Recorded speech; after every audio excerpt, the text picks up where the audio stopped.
Karl Anthony-Towns joins us here, donned out in the Kentucky gear. I know you remain close to Cal. Yeah. What was the Elite Eight game like for you watching last week? I mean, you're talking about a team we're undefeated the whole year, and we come into the game knowing that Notre Dame has the best chance to beat us. They come in and shooting threes like we expected them, hitting a lot of shots, and it took us to the last second to win the game. And then when you got to the Final Four, and obviously you built on that, and Cal talked about how difficult it was for him to get past. But in terms of what Kentucky did for you in your year there, what was that experience like, and how has it helped you? Oh, it was massive, especially when you're coming to the NBA. You know, it's a whole different lifestyle when at Kentucky, you're living like a rock star every day. So you're getting used to understanding your image, understanding your brand, understanding the way you need to conduct yourself. You know, when you're there, you have to be a pro. There's no college game anymore. It's straight to being a pro, and every day we had to act and treat our bodies like that as well. What did you find was the biggest adjustment once you left Kentucky for the league? Because, you know, you have a lot of guys this time of the year, I'm going to the NBA, I'm declaring for the draft, and I don't think they really know what it takes to be an NBA player. I mean, it's just the first thing I always tell the rookies, you're not going to be used to the travel. You know, there's so much behind travel. You know, you're playing a back-to-back, one game in Miami, one game in New York. That's a large trip to have to make, and especially when you're playing Golden State, the defending champions, and then you're going to Houston to go guard James Harden on a back-to-back. You know, that's a rough stretch. So the travel has always been different, and especially, you know, when you talk about college, or especially for me, having, you know, a lot of lottery picks, having all that talent on one team, it's just different. You're talking about our bench was going to the NBA as well. So, I mean, it was a pretty different road I had to take. Did you watch the game the other night when they lost? I did. How tough was that?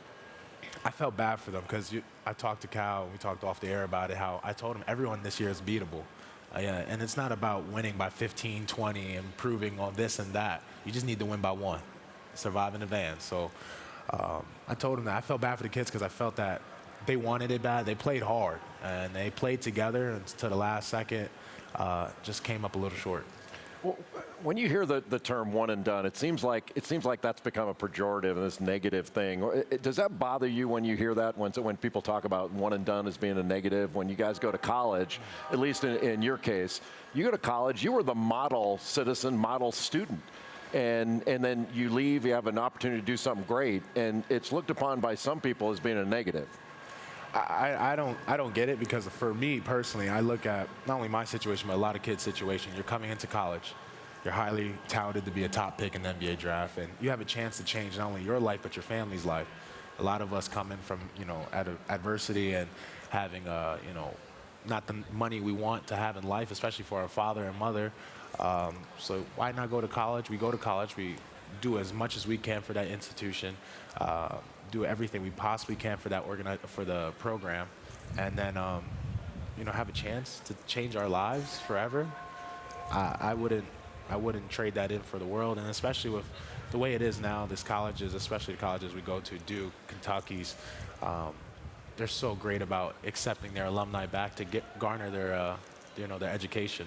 And I've been very fortunate at Kentucky to continue mine. I always feel so torn with that because, you know, people who like to debase one and dones, like you want kids to be able to have the chance to go straight from high school. Yeah. But then at the same time, I recognize the brilliance of college, like the brilliance of having 1 year under John Calipari.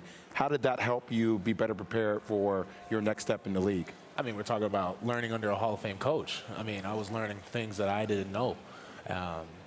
When you're playing kind of talent like that, you're learning different things. For me personally, when I was in high school, I didn't have to deal too much with pick and roll defense. Yeah. So going into college, you're like, pick and roll defense, okay, great, let's learn this, let's get it to it.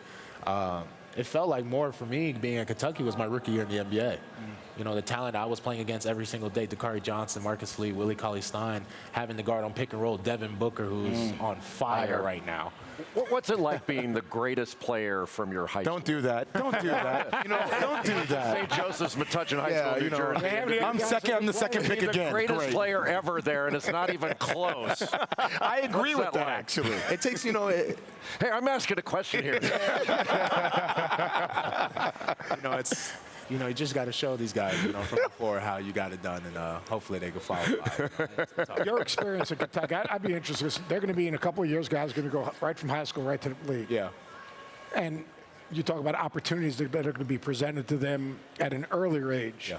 just looking back on it now, was that year valuable to you as a forget about as a player, Yeah. the experience, but what did that year mean to you just in terms of your growth as a person? Oh, it meant a lot. I think the one thing, especially for all of us at Kentucky that year, which again was probably the best year of basketball I've ever played, was you understand truly how the media truly is. You know, for all year we've been built up. ESPN playing the I Am #1 song. We're going crazy. We're looking. We're like, man, we're on the top of the world. And the one thing Cal always told us was they just keep feeding the pig so they can slaughter us when we're at our highest.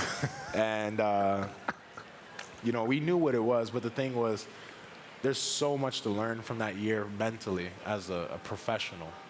I think the one thing you learn is just staying focused to this one thing, you know, staying focused to this, believing in each other, only playing for each other, worrying about all the outside noises and what everyone thinks of us and wants us to be and everything. You just got to worry about what's in that locker room.